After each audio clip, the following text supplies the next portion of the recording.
तो शुरुआत करेंगे आज, और शुरुआत लोक देवताओं से करें। नई उमंग और नई जोश के साथ शुरुआत करनी, और ये सोच के शुरुआत करनी कि अभी नहीं तो कभी नहीं। तो बिल्कुल दत्तचित होके, और आप एक योग की तरह कंटिन्यूटी बनाए रखें। चाहे बम फटे, चाहे आंधी आए, तूफान आए, चाहे बारिश आए, आपको क्लास मिस नहीं करनी। दो ही चीज बता रहा हूँ, मूल मंत्र है, तसल्ली से सुने फिर लिखें। घर जाकर 2 बार 3 बार जितना वक्त मिले उतना उसको रीडिंग करें, सफिशिएंट है। कोई अलग से मंगल ग्रह से नहीं आते सिलेक्शन होने वाले। एक पिछली जो एग्जाम दी थी उसमें हमारी जो कमियां रही, उन कमियों का हमें एक चार्ट बनाना है। चार्ट बनाना है, ये कमियां हैं, इन कमियों को हमें दुरुस्त करना है।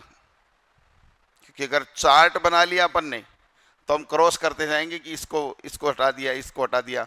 एक दिन आएगा कि 10-12 जो कमियां थी सब हट गई, तो उसके बाद सिलेक्शन हो गया। तो बढ़िया प्लानिंग के साथ और बढ़िया जोश और जुनून के साथ पढ़ना।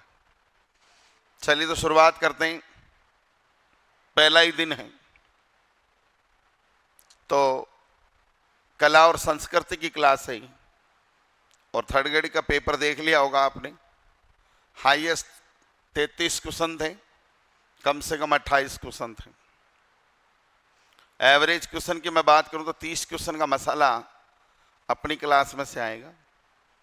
पिछली बार हो सकता है 2-3 क्वेश्चन मिस्टेक कर गए थे, वो साहित्य वाले। अभी मुख्यमंत्री को पत्र भी लिखा है राजस्थानी भाषा के वो क्वेश्चन, बाकी टोटली क्वेश्चन अपने मैटर में से थे। पढ़ने से पहले 2 चीजें आपको ठोस बता दूं। एक तो बोलना है, जी भर के बोलना है, सुनना है, फिर मैं जब बुलाऊं तब बोलना है। क्वेश्चन जो भी आपकी क्यूरी आपके नजर आए तो अब लास्ट में हाथ ऊपर करके या पूछ लेना, यही पूछ लेना ना, कोई दिक्कत नहीं। जो भी आपकी क्यूरी हो, जो शंका हो, वो पूछनी जरूर है। कोशिश करूंगा मैं कि हर एक शंका आपकी दूर करता चलूं। नहीं होगी तो कल कर देंगे, घर का ही सरकार है अपनी। तो शुरुआत है कि कला और संस्कृति की बात आती है। जहां संस्कृति की बात आती है वहां एक बात मुख्य रूप से उजागर होती है कि हमारी राजस्थान की संस्कृति हो, चाहे भारत की संस्कृति हो, हमारी संस्कृति की एक अलग पहचान है कि जब भी हम किसी कार्य की शुरुआत करते हैं तो देवताओं से करते हैं। चाहे घर में कोई शादी हो, चाहे घर में कोई मांगलिक कार्य हो, चाहे कोई दुकान मकान की नींव रखनी हो, चाहे घर में किसी बच्चे का जन्म हो, तो हम सबसे पहले शुरुआत गणेश जी से करते हैं। तो यहाँ गणेश जी तो लोक देवता है नहीं, इसलिए क्यों ना हम भी आज लोक देवताओं की ओर ही चलेंगे। तो कि राजस्थान में एक प्रश्न आता है, राजस्थान में क्षेत्र विशेष में पूजा जाने वाला देवता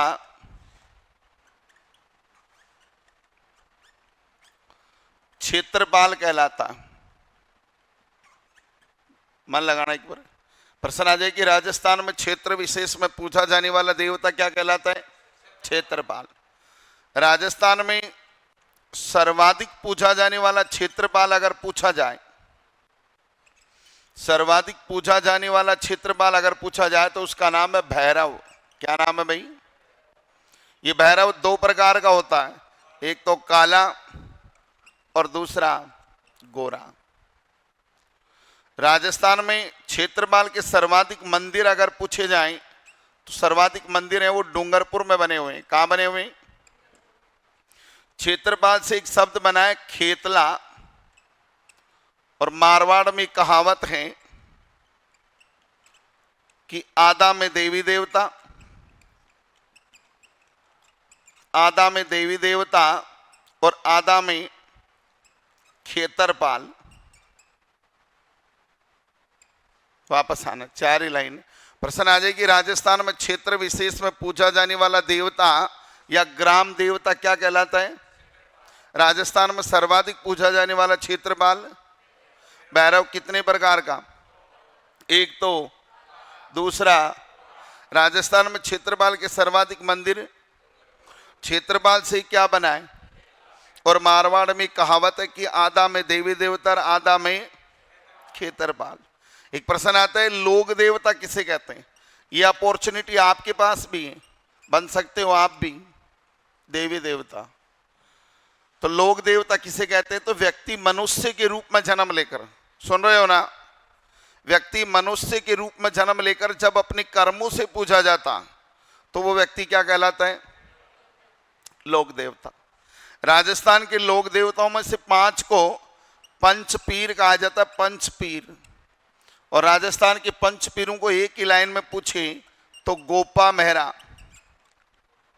अलग अलग पूछे तो गोगा जी, पाबू जी, मेहा जी, हड़बू जी और रामदेव जी। और कौन सा लोक देवता पंचपीरों में सम्मिलित नहीं है, तो उत्तर आता है तेजा जी। तेजा जी लोक देवता तो हैं परंतु क्या नहीं है, पंचपीरों में सम्मिलित नहीं। अक्सर लड़के कहते हैं कि सर ये तेजा जी पंचपीर क्यों नहीं है। मैंने कहा भाई ये जाट था, जाट। मैंने कहा जाट 70 साल में मुख्यमंत्री नहीं बना तो ये बेचारा पीर कहां से बनता। चौरन जो साहब बोले सर अब की बार जाट ने मुख्यमंत्री बनावाला, तो मैं कहा भाई मैं भी अगली बार इन्हें पंचपीरा में सम्मिलित कर दूं। ये पिछली बार अभी हाल ही में 3rd ग्रेड में आ गया कि कौन सा लोक देवता पंचपीरों में सम्मिलित नहीं है, तो उत्तर क्या था, तेजा जी। तो लिखो, 4 लाइन लिख लो एक बार। देखो,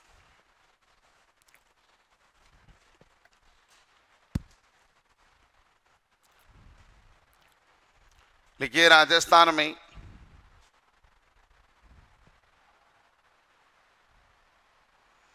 क्षेत्र विशेष में पूजा जाने वाला देवता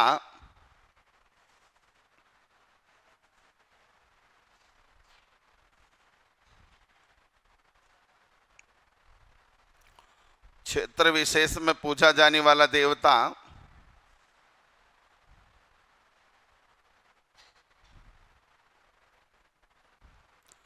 क्षेत्रपाल कहलाता है।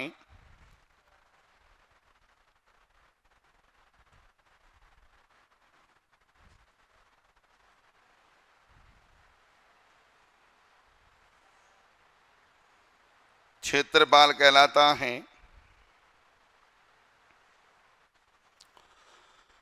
लिखिए राजस्थान में सर्वाधिक पूजा जाने वाला क्षेत्रपाल, अलग लाइन में लिखना,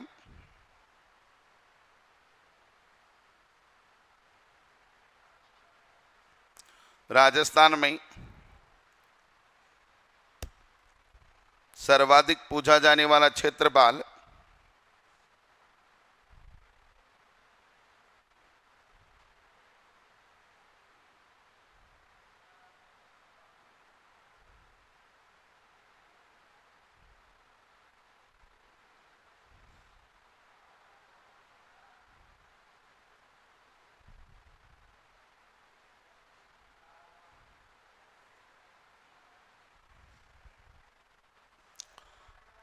भैरव,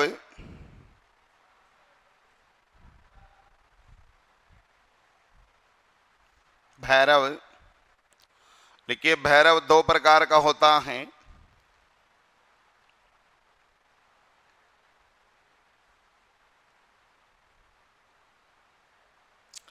भैरव 2 प्रकार का होता है।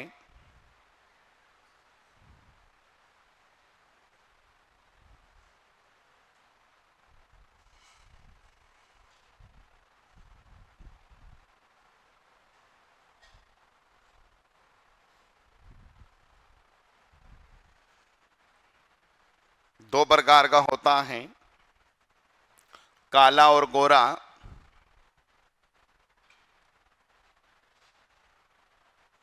फिर अलग लाइन,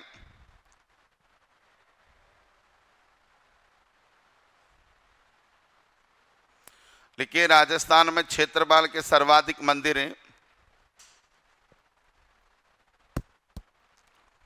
राजस्थान में क्षेत्रपाल के सर्वाधिक मंदिर हैं।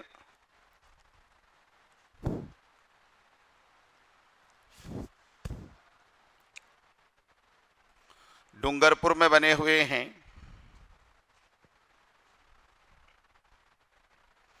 डूंगरपुर में बने हुए हैं।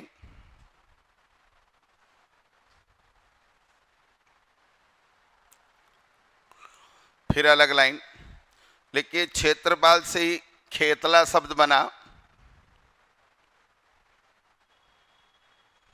क्षेत्रपाल से ही खेतला शब्द बना।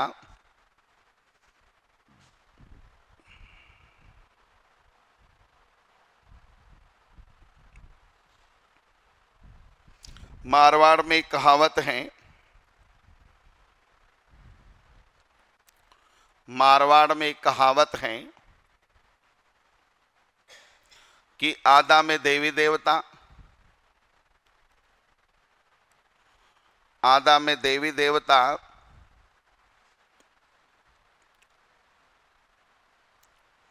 और आदा में खेतर बाल।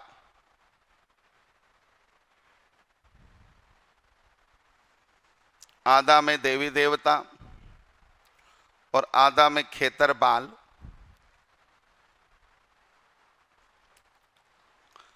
फिर लिखिए लोक देवता,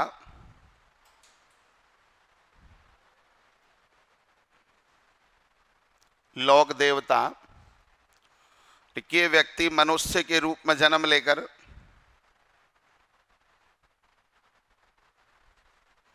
व्यक्ति मनुष्य के रूप में जन्म लेकर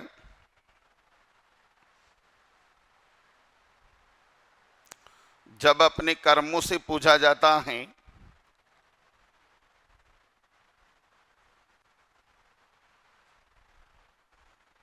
जब अपने कर्मों से पूजा जाता है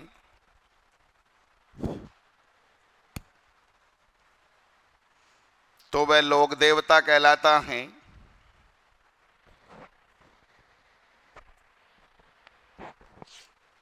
तो वह लोक देवता कहलाता है।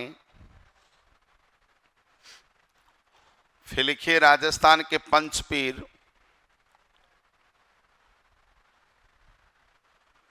राजस्थान के पंचपीर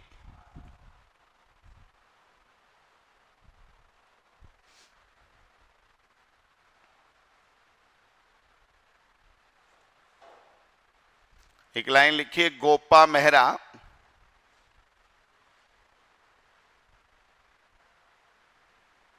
गोपा मेहरा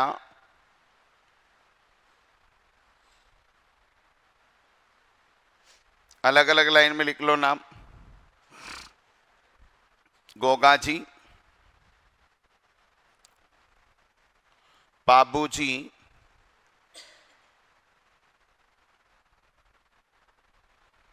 मेहाजी,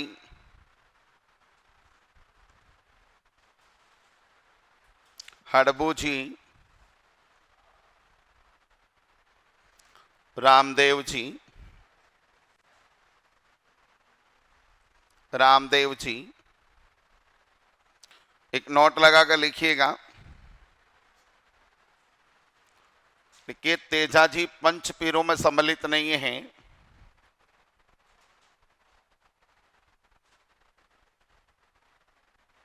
तेजा जी पंच पीरों में सम्मिलित नहीं है।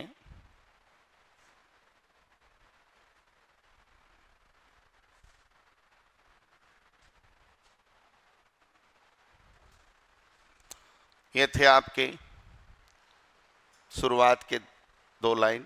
एक बार मन लगाना बिना देखे तो प्रश्न आ जाए कि राजस्थान में क्षेत्र विशेष में पूजा जाने वाला देवता क्षेत्रपाल।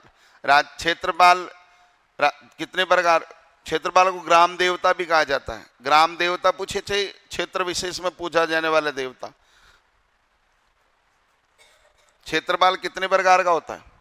एक तो काला और दूसरा गोरा। क्षेत्रपाल होता है कि भैरव होता है? राजस्थान में सर्वाधिक पूजा जाने वाला क्षेत्रपाल भैरव। कितने प्रकार का? एक तो काला और दूसरा। राजस्थान में क्षेत्रपाल के सर्वाधिक मंदिर, और क्षेत्रपाल से ही क्या बना? खेतला। और मारवाड़ में कहावत है कि आधा में देवी देवता और आधा में खेतरपाल।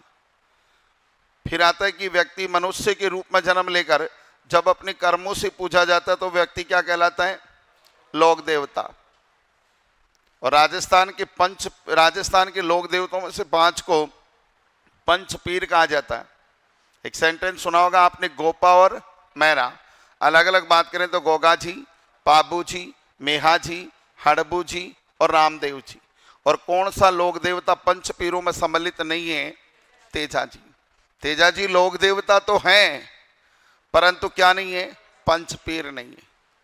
चलिए शुरुआत करते हैं, अपन गोगा जी से शुरुआत करते हैं। गोगा जी, क्योंकि अपन ने गोपा मेहरा लिखा था तो सुनना एक बार। देखिए, गोगा जी का जन्म 1003 ददरेवा चूरू में हुआ था। इनके पिता का नाम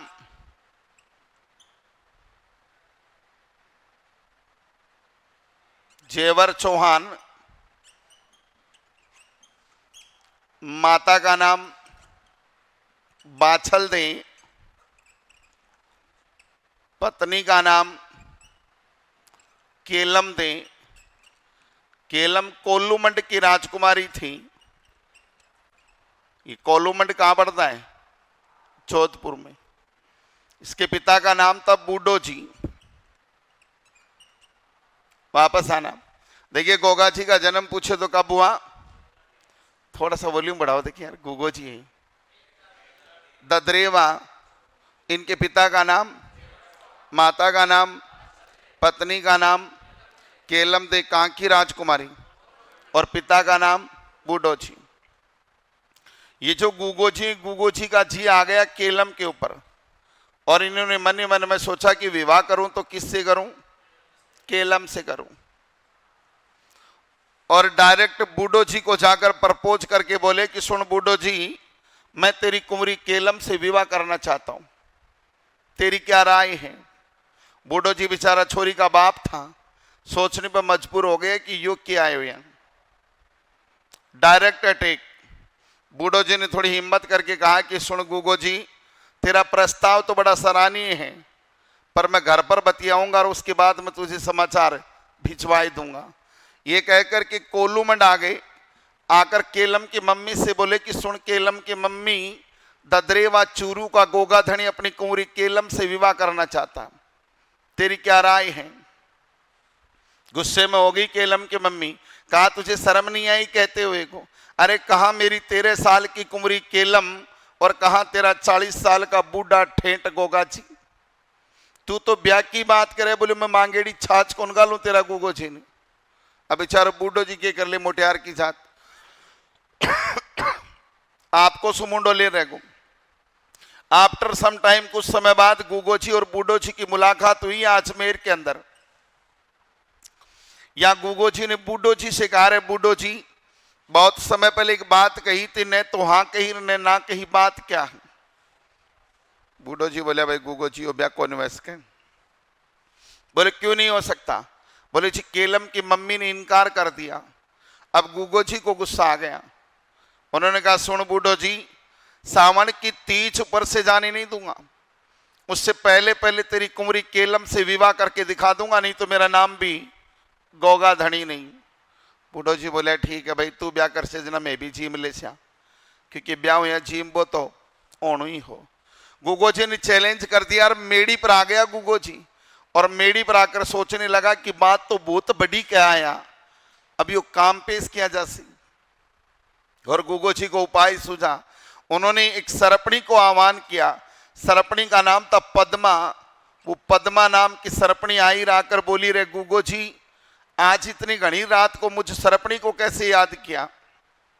गुगो जी ने कहा, सरपणी, एक अति आवश्यक कार्य आ पड़ा। आप कोल्लूमंड जाओ, केलम अपनी सहेलियों के साथ बाग में खेलती हुई मिलेगी, जाकर उसकी चिट्टू आंगली को डसाओ। गुगो जी का कहना मानकर जब वो पद्मा नाम की सरपणी जाने लगी, तो जाती हुई सरपणी को गुगो जी ने आवाज दी कि सरपणी ठहरो, वो होने वाली मेरी पत्नी है, कहीं उसके ज्यादा जहर मत चढ़ा देना। सरपणी ने नाड़ हिलाई और सरपणी पहुंच गई कोल्लूमंड। और यहाँ केलम को डसा, डसते ही केलम के जहर चढ़ गया। जहर भी वो जहर चढ़ा जो न उतरने वाला, क्योंकि बेचारी के पास कोई फिल्टर पंप तो था नहीं। भाई काटेगा तो जहर तो चढ़ना ही था। तो बूढ़ो जी ने जगह जगह से तांत्रिक बुलवाए, परंतु केलम का जहर नहीं उतरा। अंत में बूढ़ो जी से किसी ने कहा कि अगर केलम को जिंदा देखना चाहते हो तो ददरेवा चूरू गोगा धनी के लिए नारियल भिजवा दो, वो चाहेगा तो ही केलम का जहर उतरेगा, अन्यथा जहर नहीं उतरेगा। बूढ़ो जी ने सगुन भिजवा दिया केलम का गुगो जी के लिए, और सगुन देख गुगो जी बेटो एक एक टांग सु नो नो ताल ऊपर उछले। क्यों कौन उछले? मन की मुराद पूरी हो रही थी, जिसे चाहा उसी से ब्याह हो रहा था। नहीं आपने तो अठे लंका लग गए हैं, अठे छोरा छोरी जिसु प्यार करें बीसु तो ब्याह ही कौन भाई, प्यार की ओर सु ब्याह की ओर सु। गुगो जी ने सगुन पाकर फिर सरपणी को आदेश दिया कि सरपणी जाओ और केलम का जहर उतार के आओ। अब की बार सरपणी को गुस्सा आ गया, बोले सुन बूढ़ो जी, तेरा बाप की नौकर कौन लागी, कदे कह चढ़ा रहा और कदे कह उतार रहा। अब गुगो जी को गुस्सा आ गया, उन्होंने एक तेल का कड़ाया चढ़ाया और उसमें तेल को गर्म किया, धीरे धीरे सर्पों को आह्वान किया, सर्प आने लगे, तेल में गिरने लगे, खत्म होने लगे। तब साक्षात नाग देवता प्रकट हुए और बोले गुगो जी ये क्या कर रहे हो, ऐसे तो इस धरती से पूरी सर्प प्रजाति का विनाश हो जाएगा। तो गुगो जी ने कहा मेरे वाला काम कर दो। और गुगो जी का काम क्या था? केलम का जहर उतारना। और इतने सारे सांपों को आमंत्रित करने के कारण राजस्थान के इतिहास में गुगो जी को सांपों का देवता कहा जाता है। काहे का देवता? सांपों का देवता। तेजा जी तो नाग देवता और गुगो जी सांपों का देवता। ये इतनी बड़ी स्टोरी आपका मन लगाने के लिए। अब इनकी रियल फाइट देखना, क्वेश्चन वहीं से आते मन लगाना। तो देखिएगा गोगा जी के मोसेरे भाई, गोगा जी के मोसेरे भाई थे अर्जन सुरजन। कौन थे भाई? अर्जन और सुरजन इनके मोसेरे भाई थे। इनका आपस में जमीन जायदाद का झगड़ा था। कैसा झगड़ा? जमीन जायदाद का झगड़ा था। अर्जन और सुरजन ने मौका पाकर मुस्लिम आक्रमणकारी महमूद गजनवी को आमंत्रित किया। किसको आमंत्रित किया? और गोगाजी की गायों का अपहरण कर लिया। गोगाजी की गायों का अपहरण कर लिया। गोगाजी ने अपनी गायों को आजाद करवाने हेतु मुस्लिम आक्रमणकारी महमूद गजनवी के साथ युद्ध किया। युद्ध में लड़ते हुए इनका शीश ददरेवा चूरू में गिरा,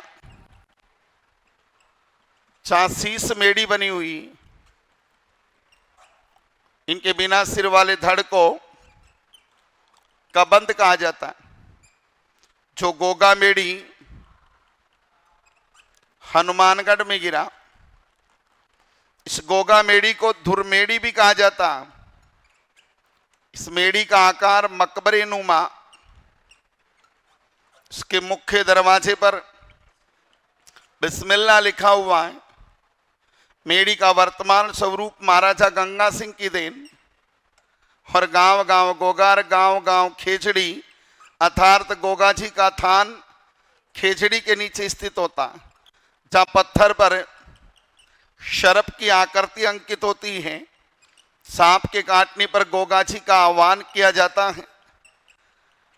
इन्हीं सांपों का देवता गोगा बापा, जहार पीर और जिंदा पीर भी कहा जाता। सांचौर और जालोर में इनके मंदिरों को, सांचौर और जालोर में इनके मंदिरों को गोगा जी की ओलड़ी, और उत्तर प्रदेश में इनके भक्तों को पूर्वीय कहा जाता। और प्रतिवर्ष भाद्र कृष्ण नवमी को गोगा मेड़ी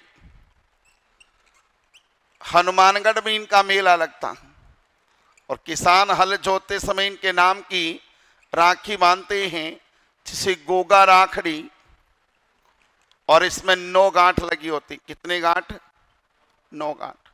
एक बात और देखिएगा, मेड़ी का निर्माण करवाया गया था फिरोज शाह तुगलक द्वारा। वर्तमान स्वरूप दिया था महाराजा गंगा सिंह ने। और प्रश्न आ जाए कि कर्नल टोड के अनुसार गोगा जी ने अपने 47 पुत्र 60 भतीजों को साथ लेकर सतलज नदी को पार करके महमूद गजनवी के साथ युद्ध किया था। गुगोजी थे,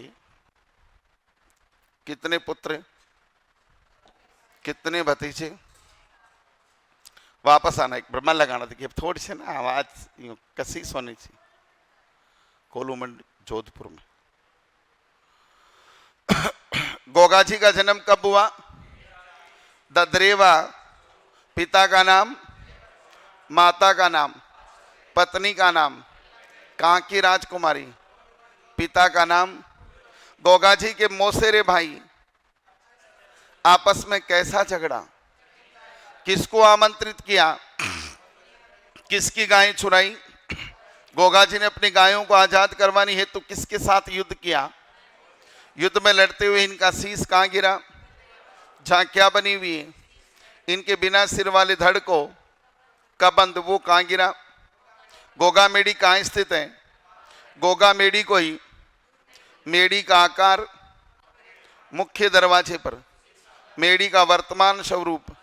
तो गांव गांव गोगार, गांव गांव खेचड़ी, अर्थात गोगा जी का थान, जहां पत्थर पर सांप के काटने पर गोगा जी का, इन्हीं सांपों का देवता गोगो बोपो जोहार पीर और जिंदा पीर, सांचौर और जालोर में इनके मंदिरों को गोगा जी की, और उत्तर प्रदेश में इनके भक्तों को प्रतिवर्ष भाद्र कृष्ण नवमी को गोगा मेडी हनुमानगढ़ में इनका मेला लगता है। किसान हल जोतते समय इनके नाम की, जिसे गोगा राखड़ी, और जिसमें कितने गांठ?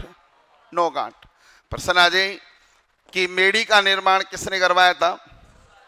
और कर्नल टोड के अनुसार गोगा जी ने अपने 47 पुत्र और 60 भतीजों को साथ लेकर सतलज नदी को पार करके महमूद गजनवी के साथ युद्ध किया। लिखो।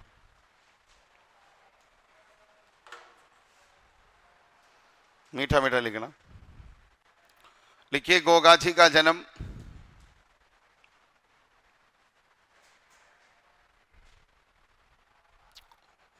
गोगा जी का जन्म 1003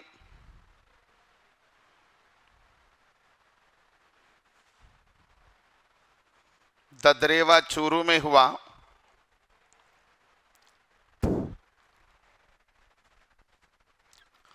ददरेवा चूरू में हुआ। इनके पिता का नाम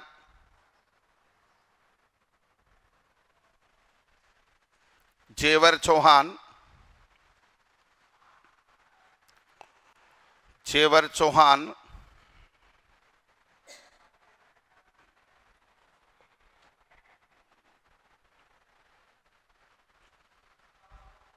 माता का नाम बाछल दे,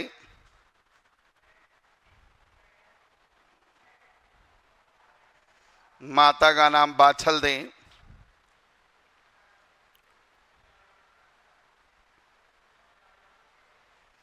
पत्नी का नाम केलम दे,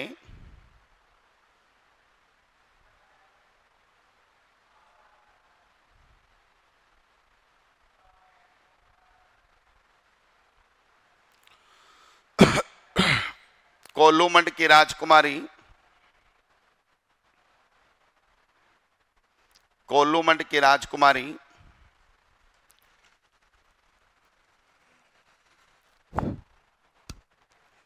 पिता का नाम बूडो जी,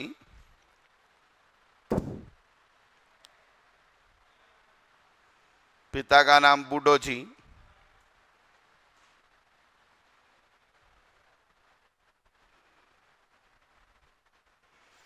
फिर लिखिएगा। लिखिए, गोगा जी के मौसेरे भाई, गोगा जी के मौसेरे भाई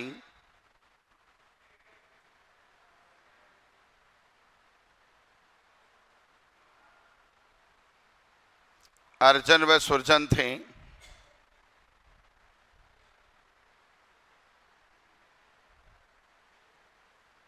अर्जन व सुरजन थे।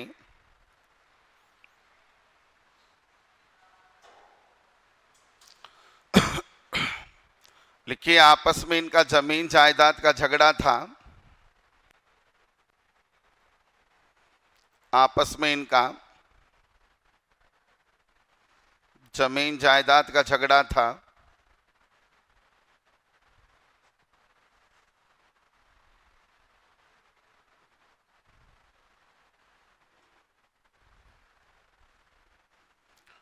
अर्जन व सुरजन ने मौका पाकर अर्जन व सुरजन ने मौका पाकर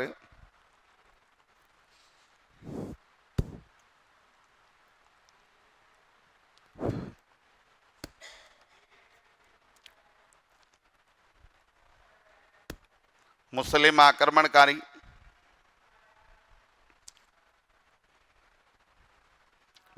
आक्रमणकारी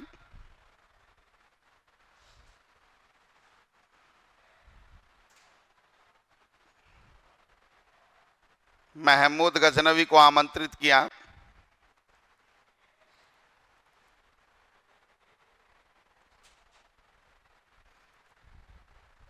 महमूद गजनवी को आमंत्रित किया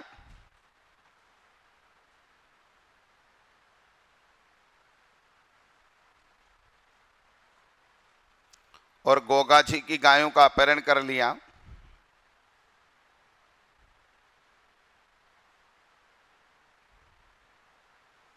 गोगा जी की गायों का अपहरण कर लिया।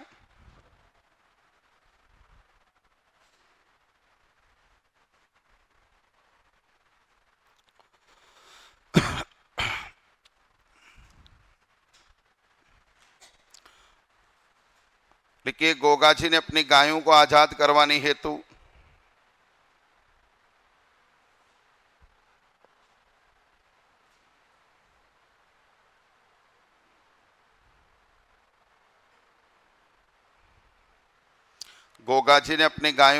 करवाने हेतु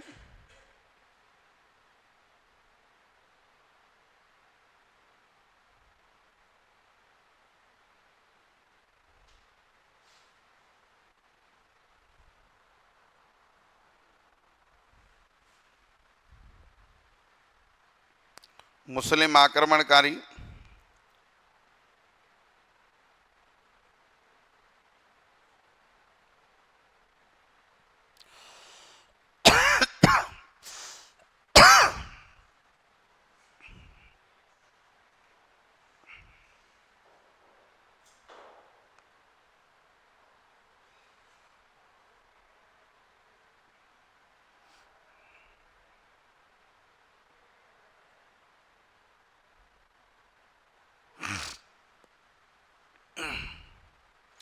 महमूद गजनवी के साथ युद्ध किया।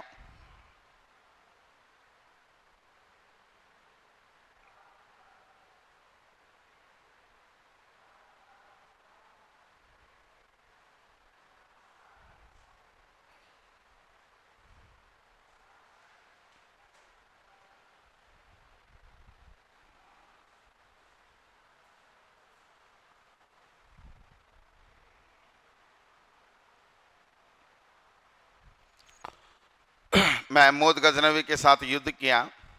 लिखिए युद्ध में लड़ते हुए इनका शीश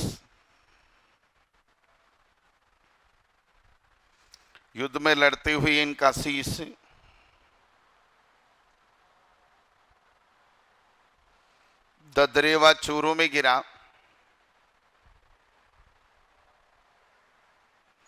ददरे व चूरों में गिरा।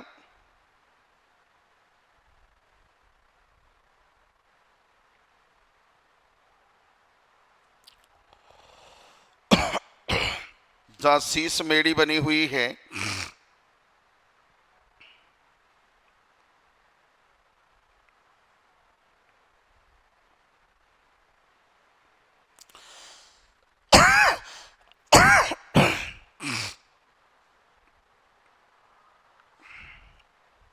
शीश मेड़ी बनी हुई है।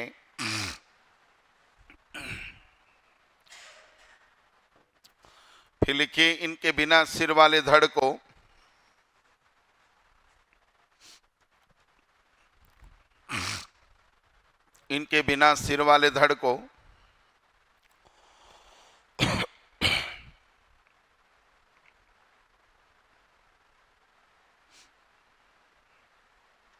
कबंध कहा जाता है।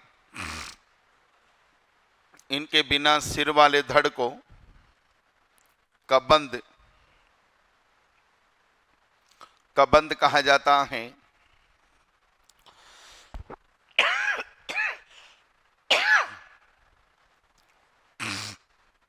जो गोगा मेड़ी हनुमानगढ़ में गिरा,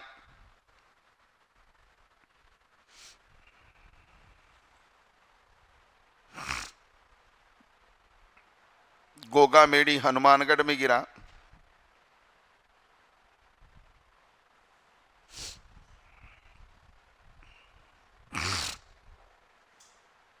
लिखिए गोगा मेड़ी को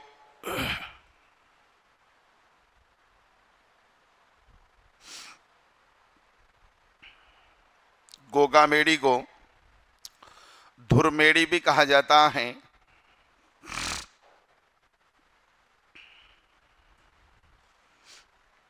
गोगा मेड़ी को धुरमेड़ी भी कहा जाता है।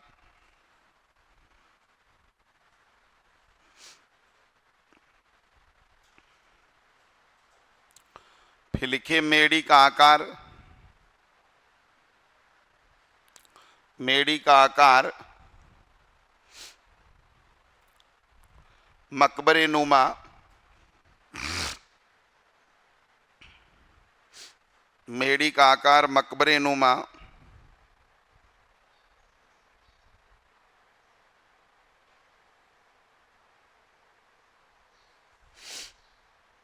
जिसके मुख्य दरवाजे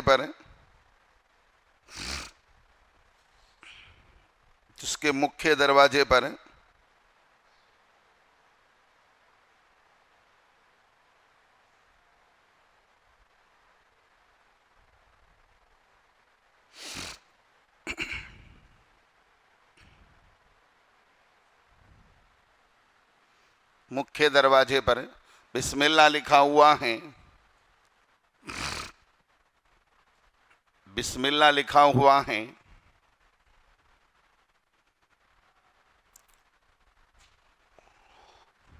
फिर लिखिए मेड़ी का वर्तमान स्वरूप,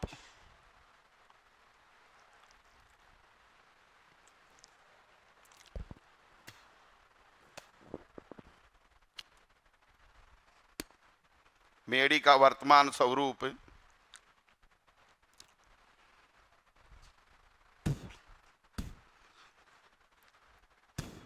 महाराजा गंगा सिंह की देन।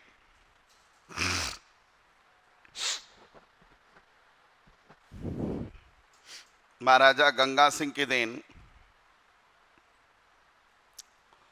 फिर लिखिए गांव गांव गोगार, गांव गांव खेजड़ी, गांव गांव गोगा और गांव गांव खेजड़ी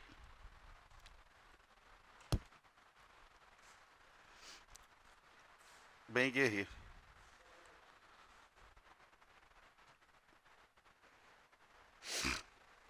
गांव गांव गोगार, गांव गांव खेजड़ी अर्थात गोगा जी का थान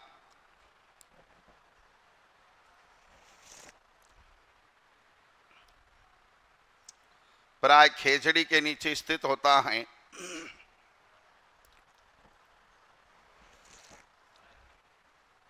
गोगा जी का थान प्राय खेजड़ी के नीचे स्थित होता है।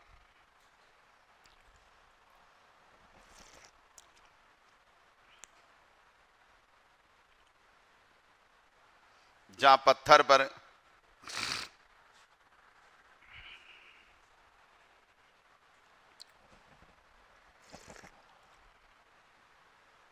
शरप की आकृति अंकित होती हैं।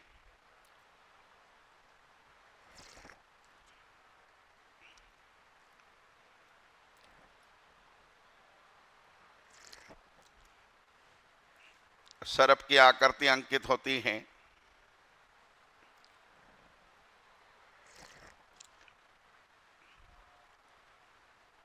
लिखिए सांप के काटने पर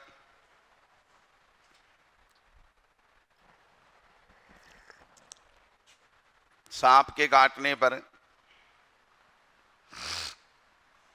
गोगा जी का आह्वान किया जाता है।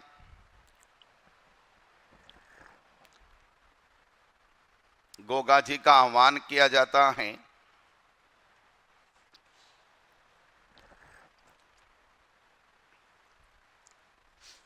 इन्हें सांपों का देवता,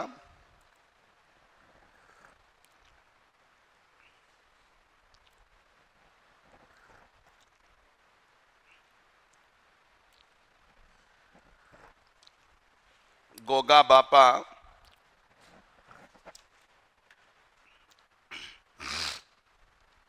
सांपों का देवता, गोगा बापा जहार पीर,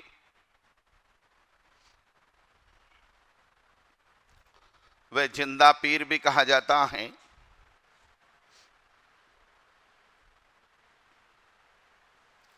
जहार पीर व जिंदा पीर भी कहा जाता है। फिर अलग लाइन लिखे, सांचौर व जालोर में इनके मंदिरों को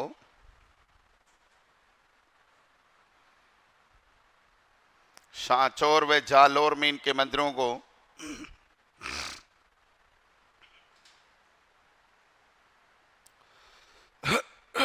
गोगा जी की ओलड़ी,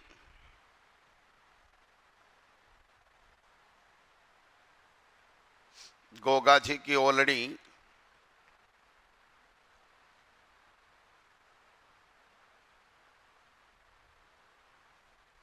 और उत्तर प्रदेश में इनके भक्तों को, उत्तर प्रदेश में इनके भक्तों को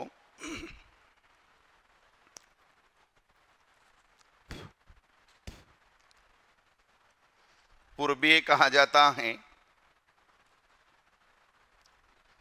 पूर्वीय कहा जाता है।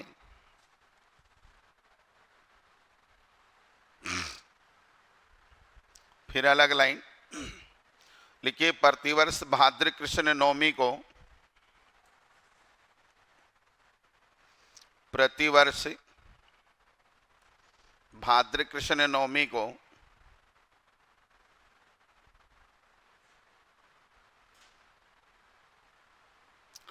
गोगा मेड़ी हनुमानगढ़ में इनका मेला लगता है। गोगा मेड़ी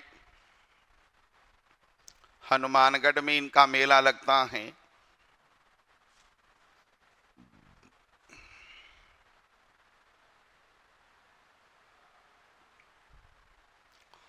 फिर लिखिए, किसान हल जोतते समय, किसान हल जोतते समय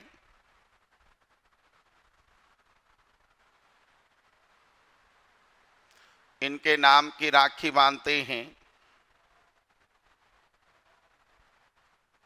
इनके नाम की राखी बांधते हैं।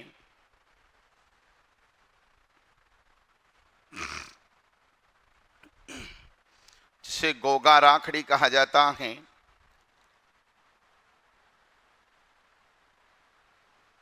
से गोगा राखड़ी कहा जाता है।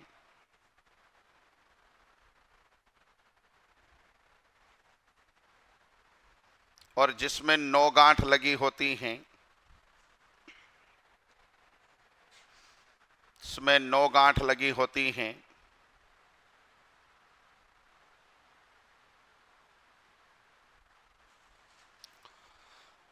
अलग लाइन में लिखिएगा, लिखिए, मेड़ी का निर्माण,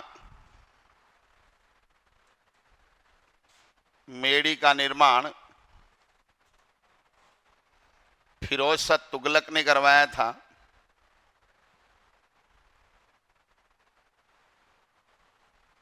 फिरोज शाह तुगलक ने करवाया था।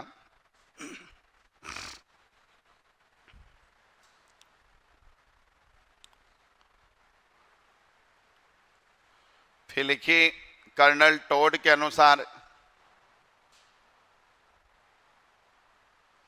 कर्नल टोड के अनुसार गोगा जी ने अपने 47 पुत्र, गोगा जी ने अपने 47 पुत्र वह 60 भतीजों को साथ लेकर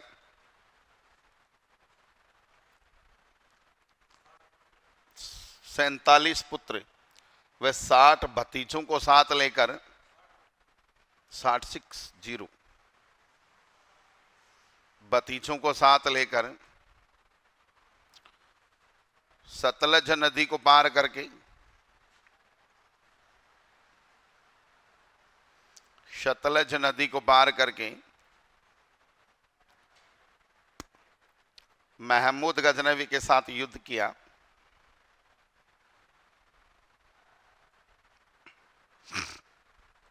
महमूद गजनवी के साथ युद्ध किया। कॉपी बंद कर दो। देखिए मात्र 3 मिनट बची है, 3 मिनट में रिवीजन करेंगे अपन। कॉपी बंद। आप तो बोलना सही से ही बोलोगे आप ना। गोगा जी का जन्म कब हुआ? ददरेवा। इनके पिता का नाम छेवर चौहान, माता का नाम, पत्नी का नाम केलम दे कांकी राजकुमारी, कोलुमठ के पिता का नाम बूढ़ो जी। गोगा जी के मौसेरे भाई। कैसा झगड़ा? किसको आमंत्रित किया? किसकी गाय चुराई? गोगा जी ने अपनी गायों को आजाद करवानी हेतु किसके साथ युद्ध किया? महमूद गजनवी के साथ युद्ध किया। युद्ध में लड़ते हुए इनका शीश कहां गिरा? जहां क्या बनी हुई है? इनके बिना सिर वाले धड़ को का बंद, वो कहां गिरा? गोगा मेडी। गोगा मेडी कहां स्थित है? गोगा मेडी कोई धुरमेडी, मेडी का आकार मकबरे नुमा, मुख्य दरवाजे पर। मेडी का वर्तमान स्वरूप तो गांव गांव गोगार, गांव गांव खेचड़ी अर्थात गोगा जी का थान, जहां पत्थर पर सांप के काटने पर गोगा जी का, इन्हीं सांपों का देवता गोगा बापा, जहार पीर और जिंदा पीर, सांचौर और जालोर में इनके मंदिरों को गोगा जी की ओलड़ी, और उत्तर प्रदेश में इनके भक्तों को, और प्रतिवर्ष भाद्र कृष्ण नवमी को गोगा मेड़ी हनुमानगढ़ में इनका, और किसान हल जोते समय इनके नाम की राखी बांधते जिसे गोगा, और जिसमें कितने गांठ? 9 गांठ। और कर्नल टोड मेड़ी का निर्माण किसने करवाया था? और कर्नल टोड के अनुसार गोगा जी ने अपने 47 पुत्र और 60 भतीजों को साथ लेकर सतलज नदी को पार करके महमूद गजनवी के साथ युद्ध किया। कल इसको पढ़ के आना ना, आगे बढ़ेंगे।